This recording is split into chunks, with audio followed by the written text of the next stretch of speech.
E eu queria fazer uma breve explicação do que eu vou falar hoje. O tema, afinal, são teorias do populismo. E por mais que eu vá tentar evitar ficar num nível muito teórico, eu vou tratar de teorias. Eu não vou falar muito de casos empíricos, eu não vou falar muito de exemplos práticos do populismo. A gente pode depois, na discussão, se debruçar sobre isso. Mas o que eu vou tentar mostrar é como esse conceito é um conceito complicado e quais são algumas teorias que tentam dar conta dessa palavra que a gente usa tanto no cotidiano, mas que às vezes é usada de uma maneira tão imprecisa, o populismo.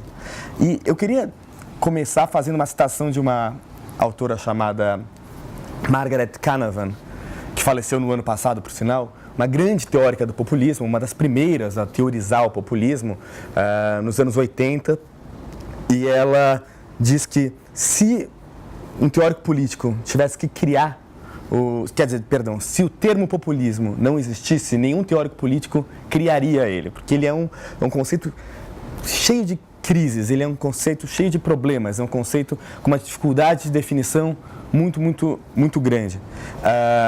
E um exemplo de como ele é um conceito problemático é o fato de que ainda nos anos 60, no final dos anos 60, se eu não me engano, em 1967, houve uma reunião de especialistas no tema do populismo no Reino Unido, se eu não me engano, na London School, e o título era To Define Populism. O que eles queriam fazer era encontrar uma definição comum do populismo. A conferência foi inconclusiva. Eles reuniram os maiores especialistas, falaram sobre casos do mundo inteiro e não conseguiram definir o que seria o populismo finalmente. Então, trata-se de um termo controverso, alguns dizem essencialmente controverso, ou seja, que nunca terá uma resolução. E eu acho que a graça, na verdade, é brincar com essas teorias todas, ver os seus pontos fortes e seus pontos fracos, e assim, quem sabe, a gente se informa e se torna mais capaz de lidar quando a gente vê essa palavra sendo usada, né? E, quem sabe, ter um recuo, um olhar mais crítico em relação ao uso que se faz do termo populismo, populista, populismos, populistas. A abordagem que eu mais gosto, eu vou falar um pouquinho dela mais pela frente, é a chamada teoria do discurso. Eu gosto muito de fazer análise de discursos. E a teoria do discurso, ela, ao invés de utilizar categorias que existem a priori para aplicar a realidade, ela tenta ver como as palavras são usadas no dia a dia. Então, para começar, antes de falar sobre teorias específicas do populismo, eu queria só fazer uma pequena genealogia do uso do termo populismo. Como é que essa palavra surgiu, né? Ela tem, claro, uma origem latina, mas a palavra, a articulação entre populum e ismo, tendência a, é uma coisa que surge no final do século XIX. Primeiro, na Rússia, nos anos 1860, no movimento Narodnik. Narod, em russo, significa povo.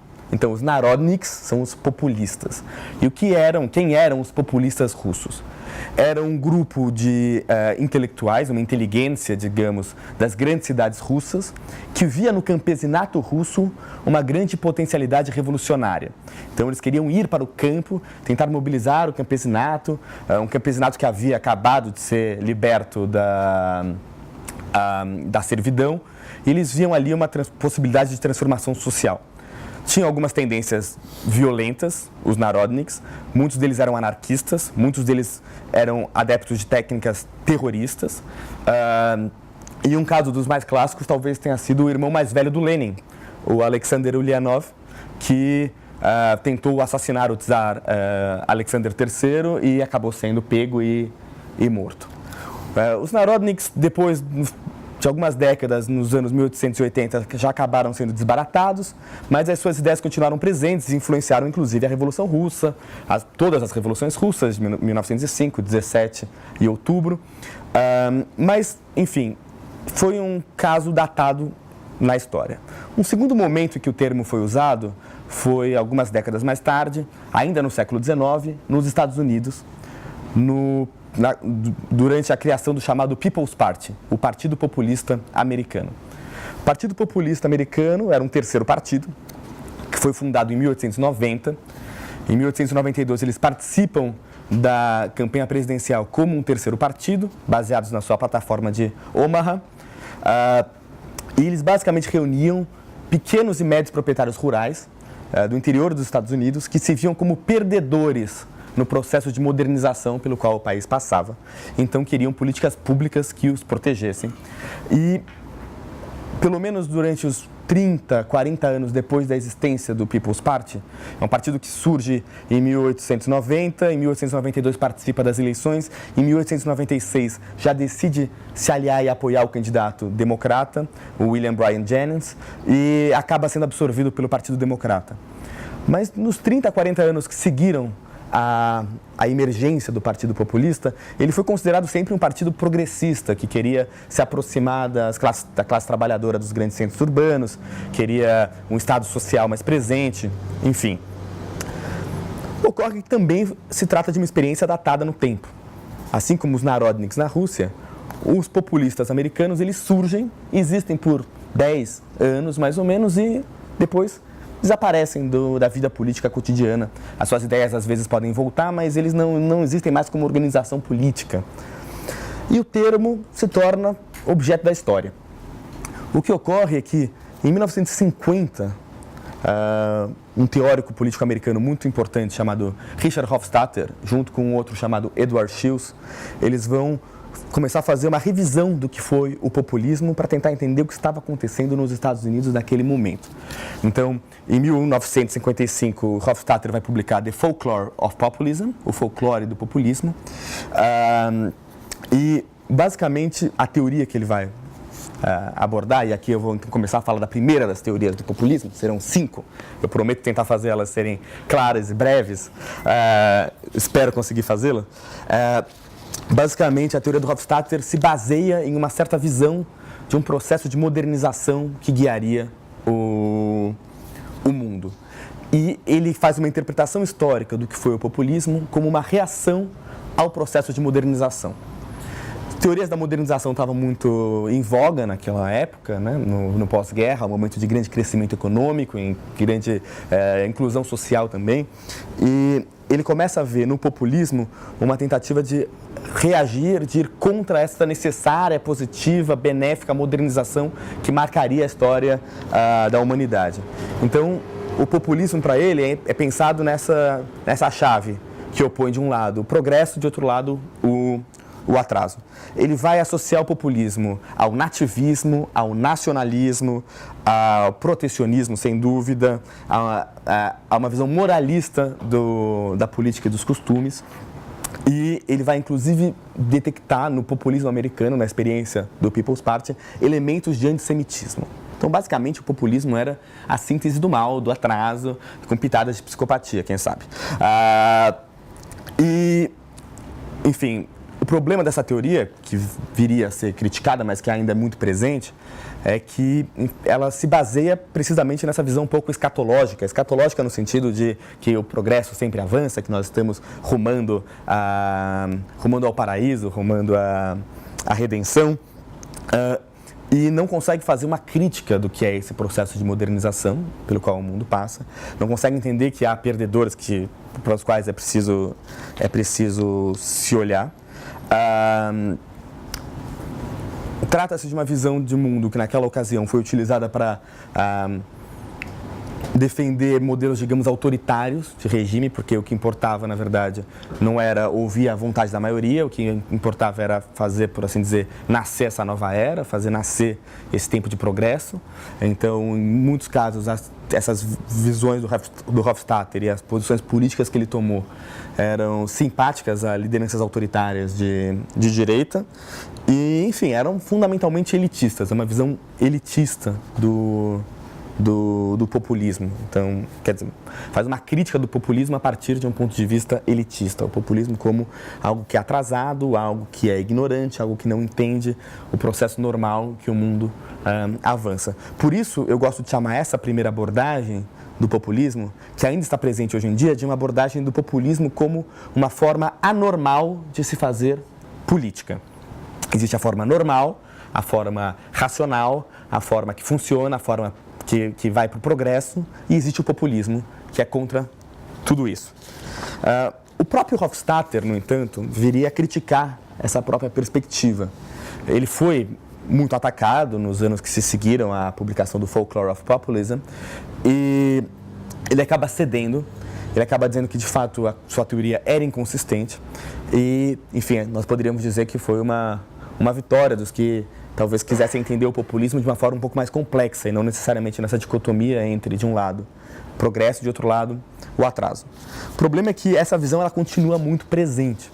Inclusive, eu não sei se já está no Brasil, mas quem estará no Brasil nos próximos dias é o Jan Werner Müller, que publicou um livro faz 2 anos, acho que é o livro datado de 2017, chamado What is Populism? Sem dúvida foi traduzido para o português, deve ser o que é populismo. E, em grande medida, o Werner Müller, que é um alemão, ele vai voltar para a mesma lógica do Hofstadter, que é a lógica, ou do primeiro Hofstadter, antes do Hofstadter dar o braço a torcer, que é a ideia que o populismo é esse mal, que o populismo é o atraso. Ele vai apresentar o populismo como uma forma de fazer política moralista, uma forma de fazer política que apresenta sempre inimigos a abater, que, portanto, é antipluralista e que, para ele, em última análise, quando você espreme o texto dele, o populismo representa uma ameaça às instituições da democracia liberal. E, portanto, ele é um perigo. Mas, mais uma vez, assim como com Hofstadter, nós estamos diante de uma teorização que é problemática, que é, no meu ver, inconsistente. Por quê? Porque é muito difícil quando você cria esse tipo de oposição entre, de um lado, populismo como o atraso e o antipopulismo como o avanço, a racionalidade, o que é bom, o que é democrático. Quando você cria esse tipo de lógica um pouco binária para entender os conceitos políticos, você sempre vai chegar num ponto em que é difícil traçar a linha. Ok, existem atores políticos que são claramente uma ameaça para as instituições, tá bom? Mas, por outro lado, existem alguns autores que nós não diríamos que ameaçam instituições, mas que mudam instituições. Até que ponto as instituições devem ser questionadas ou não? Até que ponto que a democracia liberal funciona sempre super bem, que não precisa ser questionada? Ele tem uma dificuldade muito grande de traçar essa linha e, no meu ver, ele acaba recaindo numa coisa muito comum quando se fala de populismo, principalmente nessa abordagem da política anormal ou do que é ruim na política. Qual que é o problema? É um subjetivismo, uma subjetivação pesada do que é populismo. Por quê? Porque você vai ver, no final das contas, que os exemplos que ele vai utilizar para dizer o que é e o que não é populismo acabam caindo muito comodamente nas categorias de movimentos políticos que eu gosto e movimentos políticos que eu não gosto. Se eu não gosto do movimento político, aí ele ameaça instituições, aí ele é um perigo, aí ele é um mal a se abater. Se eu gosto, ele pode até ameaçar instituições, mas eu vou dizer que não é sério. Não ameaça de verdade. Ele quer aprimorar as instituições. Ele quer torná-las melhor. E isso no meu ver, isso é uma abordagem bastante problemática, porque nós perdemos a objetividade do conceito, né? E onde é que a gente vê esse problema no Werner Müller? O Werner Müller, ele vai falar abertamente que, na visão dele, tanto o People's Party, e ele tem uma visão positiva do People's Party, ele acha que a crítica à modernização que era feita pelo People's Party era positiva, o People's Party, para ele, não era populista. Uai! Mas People's Party foi o primeiro grupo político na história do Ocidente a utilizar o termo populismo. De novo, voltando ao que eu disse, eu gosto da abordagem da teoria do discurso, fazer análise do discurso. Ou seja, eu não gosto de impor os meus termos aos agentes, eu gosto de entender os termos que os agentes estão utilizando. Se o primeiro grupo político nos Estados Unidos que usa o termo populista não é populista, acho que tem um problema. Hoje em dia mesmo, quando perguntado, mas o Bernie Sanders representa um risco populista, ele fala lá, não, Bernie Sanders não é populista. Uai, pegue um discurso do Bernie Sanders, qualquer um, ele fala, nós estamos fazendo um movimento populista, eles têm abraçado cada vez mais o termo populismo. Então fica complicado quando nós criamos uma categoria que serve apenas para o que a gente não gosta e não serve para o que a gente gosta. E acaba caindo um pouco numa visão paternalista, elitista, de dizer às pessoas, afinal, o que é válido, o que não é válido, e não entender que o populismo, em alguma medida, nós vamos ver isso mais para frente, ele pode ser, em vários momentos, uma reação legítima a grupos que se sentem prejudicados, grupos que se sentem para trás, grupos que demandam serem ouvidos. Enfim, vamos fechar agora, então, esse primeiro capítulo, que seria populismo como uma política anormal. Vou falar agora da segunda teoria do populismo, que também tem seus méritos e tem seus defeitos. Hoje em dia, eu acredito que seja a teoria mais, não consensual, mas a hegemônica, por assim dizer. A teoria que todo mundo aceita, ou que, não sei se todo mundo aceita, mas a que o maior número de teóricos políticos e analistas aceitam e utilizam. A teoria feita pelo Cas Mudde, que é um holandês, que vai apresentar o populismo como uma ideologia. O Cas Mudde, ele vai fazer várias críticas em relação a visões muito comuns do populismo. Ele vai, por exemplo, dizer que o populismo não é uma coisa muito comum na América Latina. O populismo não é política econômica heterodoxa ou irresponsável. Isso é uma coisa muito comum. Isso é populismo. O governante que mataria a galinha dos ovos de ouro para fazer frango a passarinho, por assim dizer. Isso seria populismo.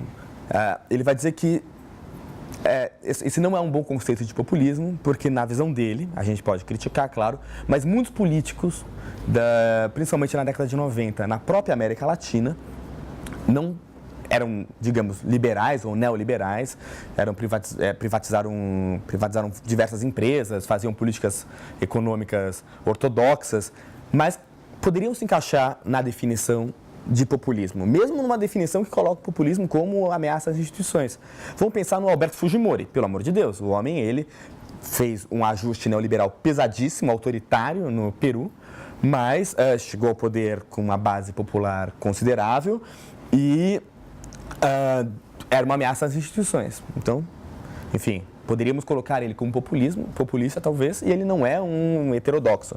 Carlos Menem, na Argentina, bem, um peronista declarado, mas liberal. Fernando Collor, no Brasil, existe controvérsia, talvez, entre os brasileiros, mas na literatura o Fernando Collor é quase consensualmente considerado um populista. Podemos criticar essa noção, mas, enfim, o Mudde ele vai colocar essa questão.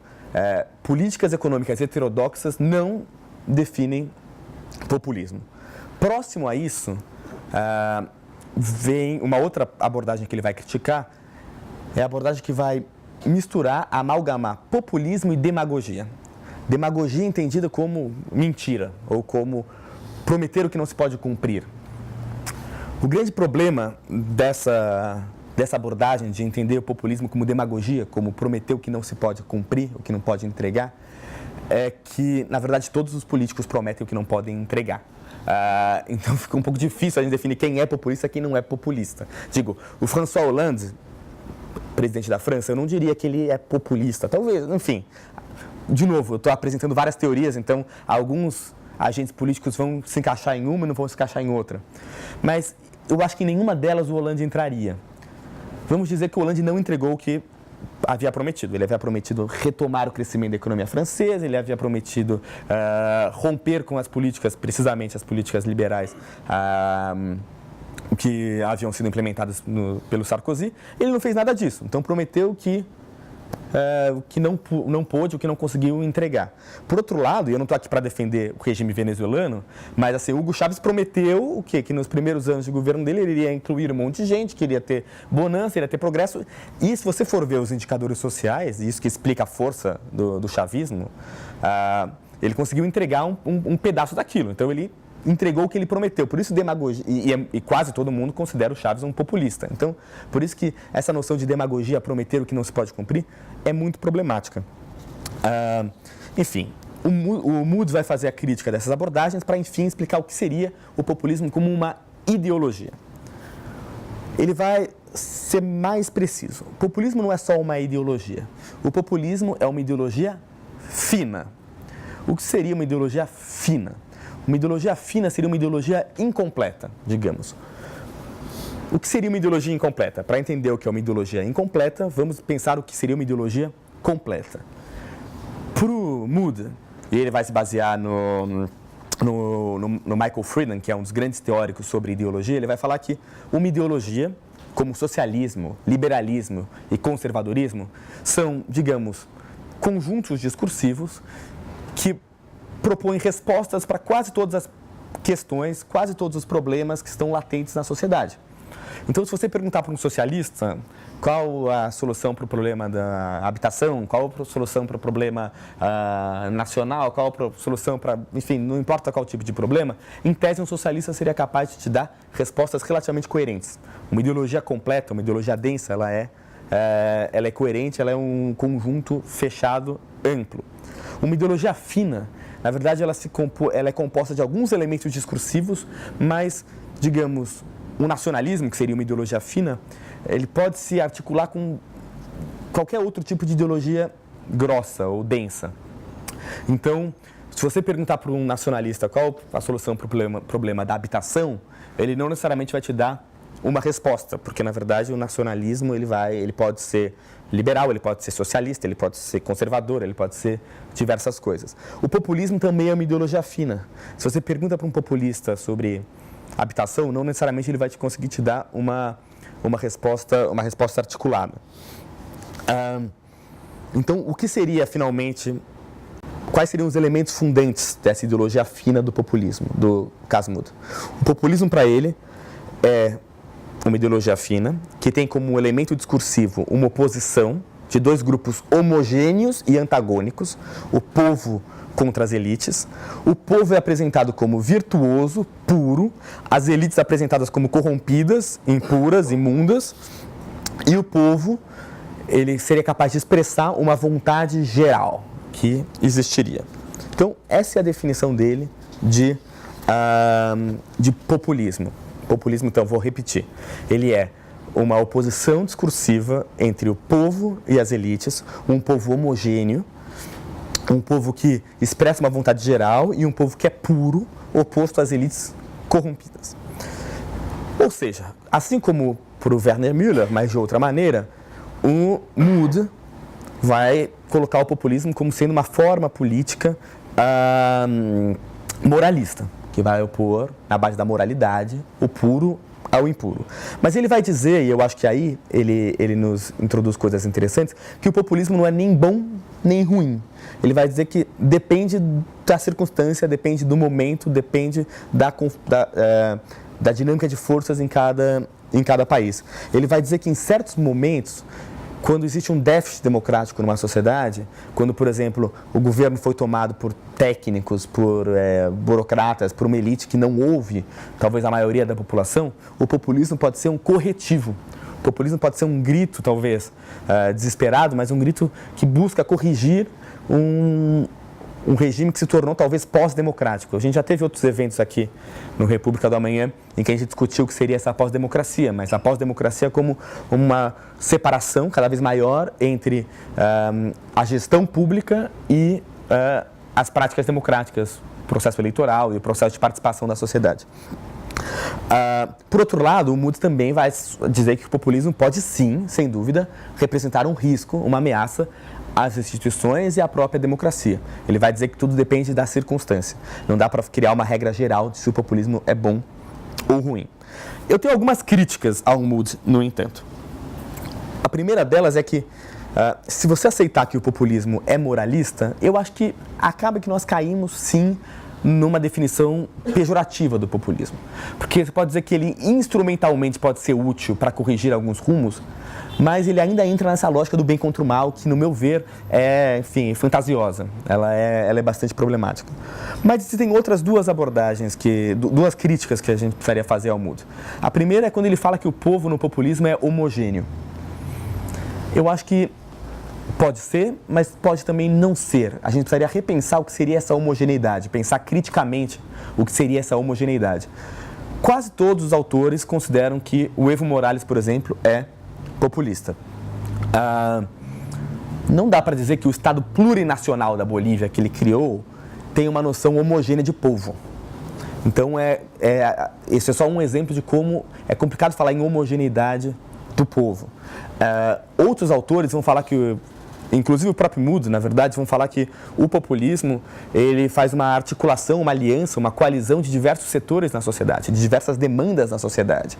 Uai, mas se nós estamos falando de uma articulação, de uma coalizão de diversas demandas insatisfeitas na sociedade, de diversos grupos que formam um povo, esse povo é homogêneo? Mas como ele pode ser homogêneo se ele é composto de tantas partes, de tantas classes em alguma medida? Então, acho que a homogeneidade é um problema nessa teoria. Um outro problema, e aí eu acho mais grave, é a questão do moralismo. Eu já falei que, no meu ver, quando a gente pensa a política como moralismo, nós entramos, no meu entender, numa categorização negativa do que seria o moralismo, mas, por outro lado, o moralismo não é, e esse é o comentário que eu queria fazer, o moralismo não é um monopólio do populismo. O Mood, por exemplo, não vai falar que a Margaret Thatcher seria populista. Eu diria que talvez ela fosse, mas ele diria que não. Mas ela, por exemplo, utilizava frequentemente a dinâmica, a lógica moralista, a oposição entre o bem e o mal. Ela dizia que ela entendia a sua atuação política como uma luta entre o bem e o mal. Enfim, a disputa entre o bem e o mal, entre o moral e o imoral, é presente sempre na política, é uma coisa muito comum. Eu acho que nós deveríamos ir além do bem contra o mal. Mas o grande ponto é, o bem contra o mal não me parece ser um monopólio, uma exclusividade dos populistas. Então, no meu ver, essa é uma teorização problemática do populismo nesse sentido. Vamos falar agora da terceira das 5 teorias do populismo. Populismo como fenômeno de classe.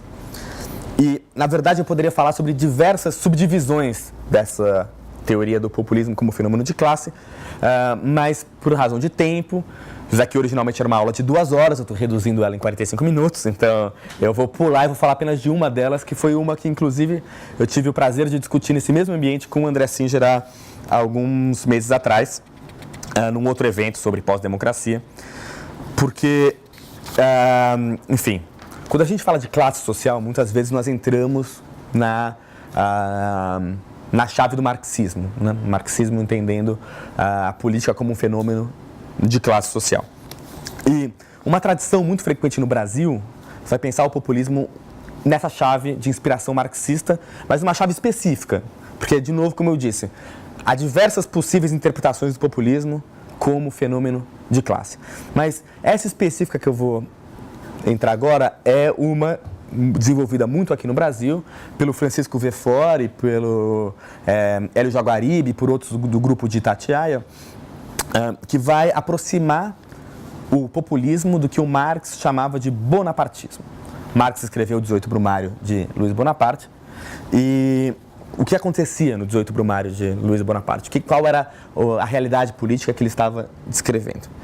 Ele ia dizer que naquela ocasião, nós tínhamos um certo equilíbrio de força entre a burguesia e o proletariado. Vamos lembrar que, para o Marx, a luta de classes fundamental é entre a burguesia e o proletariado. Na visão do Marx, nós estaríamos numa situação, ali em 1851, se eu não me engano, em que a burguesia, na verdade ainda em 48, quando Luiz Bonaparte é eleito, em que a burguesia já teria perdido, mas o proletariado ainda não teria ganhado. Então, nós estaríamos numa situação em que nenhuma das duas forças seria capaz de fato, tomar o poder, se tornar hegemônica na sociedade. E aí, numa situação como essa, um líder carismático conseguiria, por cima dessas classes, governar mediando essas duas classes. Mas como? De onde viria a sua força política? Viria de uma terceira classe, no caso, que seria o campesinato. O que é o campesinato para o Marx? O campesinato é uma classe em si, mas não é uma classe para si. Ulalá, o que isso quer dizer? Isso aí é o Marx voltando para o Hegel, mas basicamente uma classe em si indica uma classe que tem um lugar nas forças de produção, no sistema de produção. Então o campesinato de fato produz coisas, o campesinato existe como classe. Você vai, ele está no meio do campo, produzindo grãos, produzindo alimentos, produzindo leite, produzindo sei lá o quê, e, enfim, está inserido no ciclo econômico. Então, é uma classe social, economicamente falando, em si. Mas ela não é para si, ou seja, ela não tem consciência de classe, ela não é politicamente organizada. O camponês não acorda de manhã e pensa, eu sou um camponês e eu estou aqui eu estou numa certa situação social e eu vou me organizar com os meus outros colegas camponeses. Por Marx, o caráter isolado e, em alguma medida, inculto do próprio campesinato, fazia com que ele fosse uma classe reacionária que não fosse capaz de se organizar politicamente. Portanto, o campesinato, ele não se organizava autonomamente, como o proletariado, e, ao contrário, ele poderia ser apenas organizado de cima para baixo. Então, a diferença fundamental aqui é entre classe e massa. A classe sendo aquele sujeito político que se organiza de baixo para cima, autonomamente, e a massa sendo um sujeito político que é organizado de cima para baixo. Para o Verfort e para outros autores dessa linhagem, eles vão dizer que o populismo funcionaria da mesma forma. Mas a gente não estaria falando do campesinato, mas basicamente uma organização da massa trabalhadora, talvez, de cima para baixo. Eles vão falar um pouco do campesinato, mas, enfim, do processo migratório que infla as grandes cidades. Eles estão escrevendo nos anos 50, nos anos 60. E essa classe camponesa, por assim dizer, esses camponeses que chegam nas grandes cidades não são politicamente organizados e podem ser organizados por lideranças políticas, como Adhemar de Barros, Getúlio Vargas, companhia, entre outros. Mas a ideia fundamental a se reter é que o populismo, como o bonapartismo, digamos, seria a organização da sociedade de cima para baixo e não de baixo para cima. Essa é uma visão muito, muito popular no Brasil, popular entre os teóricos políticos, eu acho, mas no Brasil. Só que eu acho que ela tem um problema. Mais uma vez, é muito difícil traçar a linha de divisão. Afinal, o que é organizar de cima para baixo e o que é organizar de baixo para cima, né? Um operário na produção, que está ali ao lado de todos os seus colegas, e que vê mais longe, que entende, olha só, nós estamos aqui trabalhando, nosso patrão está, digamos, nos explorando, ou temos alguma demanda, e ele se levanta e fala, vamos nos unir, vamos trabalhar juntos para reivindicar nossos direitos. É de baixo para cima ou é de cima para baixo? A grande questão é, essa ideia de organização autônoma, quase espontânea, ela é problemática porque o que afinal difere uma coisa espontânea de uma coisa não espontânea, né? Um líder que, digamos, não pertença a uma classe em termos objetivos, mas que chegue para aquela classe, para aquele grupo de pessoas e pronuncie uma reivindicação. E aquela reivindicação, se você conquistar a adesão das pessoas, por que seria menos justo ou menos legítimo? Porque seria mais populista? Então, a distinção entre classe e massa, no meu ver, é muito complicada. Na verdade, eu gosto de lembrar uma definição que o Alexander Kojève fala de liderança. Ele fala sobre a autoridade, ele vai falar que a autoridade surge em muitos momentos de alguém que consegue ver mais além. Então, de novo, pode ser... O exemplo que ele dá, na verdade, é um grupo de meninos, um grupo de pivetes, mas é no campo, e eles estão brincando, e um deles fala, vamos roubar goiaba na fazenda... enfim, eu tava pensando no Chico Bento, no Inholau, mas enfim, pode ser a Damares também. Vamos roubar goiaba na fazenda do vizinho? E aí, na hora que ele tem essa ideia, que ele propõe essa ideia, ele se converte em líder do bando, por assim dizer. Por quê? Porque ele foi o que teve iniciativa. Então, em muitos momentos, a liderança emerge assim. E é um primeiro entre os iguais, mas que assim emerge. Então, eu acho que essa questão, essa distinção entre classe e massa, ela é problemática nesse sentido. Mas eu acho que ela nos traz uma coisa interessante. No meu ver, toda forma de organização política, mesmo que seria autônomo, espontâneo, ela exige, em certa medida, não uma liderança, mas uma ideia. E essa ideia, ela emerge, vamos roubar a goiaba na fazenda do vizinho, essa ideia ela emerge por razões absolutamente conjunturais, contingentes. Então, eu acho que a grande coisa que a gente pode aprender dessa teoria do Verfort é de entender a política como uma construção contingente, uma disputa entre projetos, em certa medida. E sempre alguém vai ter um projeto e vai tentar convencer as outras pessoas. Eu acho que isso é uma coisa que a gente pode ganhar a partir dessa teoria. Enfim, isso eu acho que me puxa o gancho para a quarta, penúltima, e essa vai ser bastante breve, teorização sobre o populismo, que é o populismo como uma lógica política. E o grande autor que tratou disso dessa forma foi o Ernesto Laclau, um teórico político argentino, muito influenciado por Lacan e pelo pós-estruturalismo e por Saussure, enfim. É uma colcha de retalhos de influências, mas que eu acho muito, muito rica e interessante. Ele é um autor que é um dos fundadores da teoria do discurso da escola de Essex, que é a que eu sigo, mas eu vou falar apenas da teorização dele sobre o populismo de uma forma muito recortada. O populismo, para ele, é uma lógica política. E o que isso significa? Que o populismo vai simplificar o espaço político em dois lados. Nós contra eles. Nós e eles, no caso, ou nós contra eles. Frequentemente, o povo contra as elites. E para ele, o populismo é isso. O populismo é basicamente a divisão do espaço político em duas partes. Nós contra eles. O populismo, então, se opõe a uma lógica que pode ser, às vezes ele chama de institucional, às vezes ele chama de multicultural, às vezes ele chama de particularista, mas que é a ideia de que, na verdade, o campo político é plural, ele tem diversos agentes separados e que ele não se divide no nós contra eles. Só que, para o Laclau, a divisão entre esses dois extremos, entre uma lógica pura e simples do populismo, do nós contra eles, e uma lógica, digamos, institucional, da administração, em que cada demanda da sociedade é tratada particularmente, que a gente não opõe o povo contra as elites, ele vai dizer que nenhum desses dois casos existe na sua forma extrema e que toda a política se dá num degradê, digamos, numa gradação. Então, que em alguma medida, todo projeto político envolve um nós contra eles. Porque, para ele, a política, por definição, é conflito. E eu acho que ele está certo. Como ninguém tem resposta certa para tudo, como ninguém está certo o tempo inteiro, como nenhuma resposta é definitiva, a política ela é feita de conflito. Então, necessariamente, nós vamos ter projetos antagônicos em confronto.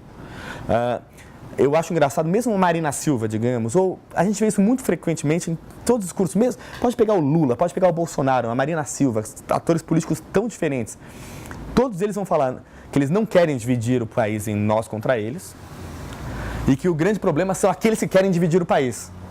Bem, veja bem, o PSDB também faz isso, claro, todo agente político, no meu ver, é fundante, mesmo aquele agente político que fala nós somos contra o nós contra eles, você está já fazendo nós contra eles em certa medida, você está se opondo a quem quer fazer nós contra eles, ou seja, está de novo, é uma armadilha, no meu ver, da qual nós nunca sairemos. Porque a política é feita de... As identidades são relacionais, eu só consigo me entender como eu, porque o outro do outro lado existe como uma outra entidade, senão a identidade não faz sentido, isso vem da linguística mesmo. Então, essa é a teorização do Laclau, em pouquíssimas palavras. Populismo é uma lógica política que está presente em tudo que é canto na política. E o que é legal, que eu gosto disso que ele faz, é que, primeiro, não é nem bom nem ruim, varia cada projeto político, e está presente por tudo que é canto. Qual é o problema? Se tudo é populismo, se em certa medida todo mundo, em certa medida, é em algum grau populista, o termo perde qualquer tipo de utilidade. Populismo, para ele, vira sinônimo de política. E aí, bem, por que a gente vai usar populismo, então? Vamos falar de política, né? E eu acho que essa é uma crítica válida que ele não consegue responder muito bem. Então, eu vou agora entrar no quinto e último,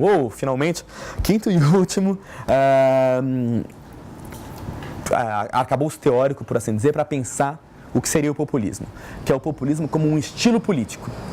E esse é bastante recente. Foi publicado num livro de 2016 ou 2017, de um conhecido meu chamado Benjamin Moffat. Ele é um australiano, mas que estava ensinando na Suécia, agora eu acho que está se mudando para a Inglaterra, não tenho certeza. Ele escreveu um livro chamado The Global Rise of Populism. Tem alguns problemas metodológicos, mas eu acho que a teorização dele é interessante. E eu acho que ela tem o mérito de, sendo compatível com aquilo que o Laclau nos trouxe, ela nos dá ferramentas para entender o populismo no dia a dia, na prática. Nem tudo vira populismo. O populismo vira uma coisa recortada, específica. Para ele, o populismo é um estilo político, ou seja, uma performance, é uma forma de agir politicamente. O que está implícito ali é que o populismo sempre tem um líder.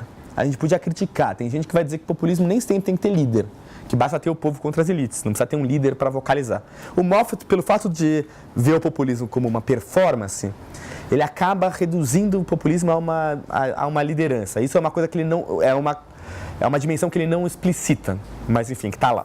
Então, vamos lá. Populismo tem que ter um líder que vai performar um certo estilo político, uma certa forma de se comportar, uma certa forma de fazer política no palco, por assim dizer. E é um estilo político composto de, então, 3 categorias. Podemos falar 4. A primeira tem um líder, né? Mas, enfim, a primeira categoria, o que o Laclau já havia dito. Populismo e o que o Mood já tinha dito e que tantos já tinham dito. Populismo é uma oposição discursiva entre o povo e as elites. Se vocês forem ver, praticamente todas as abordagens que eu falei até agora se baseiam nisso, né? Tanto o Werner Müller vai dizer que é o povo contra as elites, o Mood vai falar que é o povo contra as elites, o Laclau vai falar que é o povo contra as elites e o Moffat também. Então, número 1, populismo é uma oposição discursiva do povo contra as elites. Número 2, o populismo usa maus modos. O que isso significa? O líder populista, ele é mal comportado, ele rompe com a forma normal de se fazer política, com a forma consensual de se fazer política. Ele é muitas vezes obsceno, muitas vezes ele é escatológico, muitas vezes ele vai compartilhar vídeos impróprios, muitas vezes ele vai, na verdade, apenas se comportar como um homem do povo. Então ele vai comer em bandejões na Suíça, ele vai assinar documentos com caneta Bic, ou ele vai carregar uma caixa de isopor nas costas, ele vai querer se apresentar como, seja dimensão, um homem comum, mas que rompe com as regras estabelecidas de como se fazer política. Tem um grande poder nos maus modos. E aqui eu não quero discutir muito psicanálise, se vocês quiserem, a gente pode falar sobre isso. Eu sou uma pessoa que se inspira muito na psicanálise para entender alguns fenômenos de formação de massa, mas a ideia de quebrar com as regras, e quebrar com as regras depende, claro, de cada contexto. Cada país tem o seu jeito, cada país tem suas regras, cada país tem suas tradições. Então, quebrar as regras é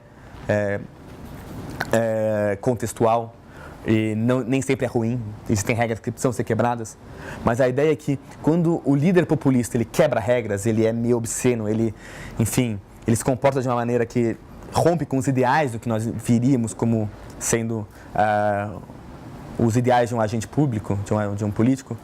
Ele está, em alguma medida, nos convidando a romper com a castração, por assim dizer. Todas aquelas regras que nós vivenciamos como sendo castradoras, como não nos permitindo fazer o que a gente quer, como não nos permitindo realizar nossos desejos aqui, agora, imediatamente, ele vai brincar com isso. Ele vai falar, não, é possível sim.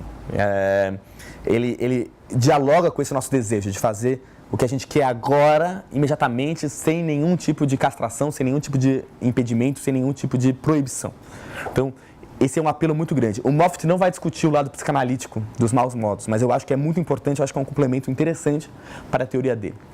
Então, vamos lá. O Moffat falou povo contra as elites, maus modos, e o terceiro elemento é uma noção de crise. O que seria isso? Ele vai dizer que o populismo está sempre ligado a crises. Não apenas que ele é fruto de uma crise. A gente sabe que talvez o populismo de hoje seja influenciado pela crise econômica que há 10 anos se abateu sobre o mundo e que até agora a gente está tentando superar de forma plena. Mas não é apenas isso. Não é que o populismo é só fruto de crises. O populismo cria crises. Então, o populismo, vamos pegar um Donald Trump, ele vai inventar, enfim, ou pelo menos vai aumentar o problema imigratório. Vai falar que a imigração é um grande problema nos Estados Unidos, que os imigrantes estão invadindo os Estados Unidos e que existe uma caravana que está chegando. Ou então um outro líder poderia dizer que existe uma terrível doutrinação ideológica nas escolas e o gramscianismo, e eles estão destruindo a nossa educação e a nossa juventude. Enfim, o populista ele vai criar crises, ele vai criar problemas. O que, de novo, não é sempre ruim. Existem problemas latentes na sociedade que são verdadeiros, que precisam ser trazidos para o debate público. Mas existem outros que são meramente fantasiosos. Eu não estou dizendo que é fácil distinguir uma coisa da outra. Não acho que seja. Mas o ponto é que, eu acho que a gente pode discutir isso, mas eu acho que o que importa é a gente entender que o populista ele vai ser um fomentador de crises, ele vai criar crises. Então, a quinta abordagem, para terminar, do Moffat é essa. Populismo como um estilo político que envolve uma oposição entre o povo e as elites, que envolve maus modos e que envolve criação de crises. E, enfim, eu me inscrevo talvez mais, quando eu for falar de populismo, nessa abordagem do Moffat. Eu gosto muito do Laclau, mas eu acho que ele generaliza muito o populismo. Então, eu acho que o Moff tem problemas metodológicos, mas acho interessante. Como ele chega na conclusão dessas 3 coisas, eu acho problemático. Mas eu gosto, acho que elas são operativas, acho que é fácil aplicar. Então, essa seria a abordagem que eu mais gosto, mas as outras eu respeito com suas vantagens e desvantagens.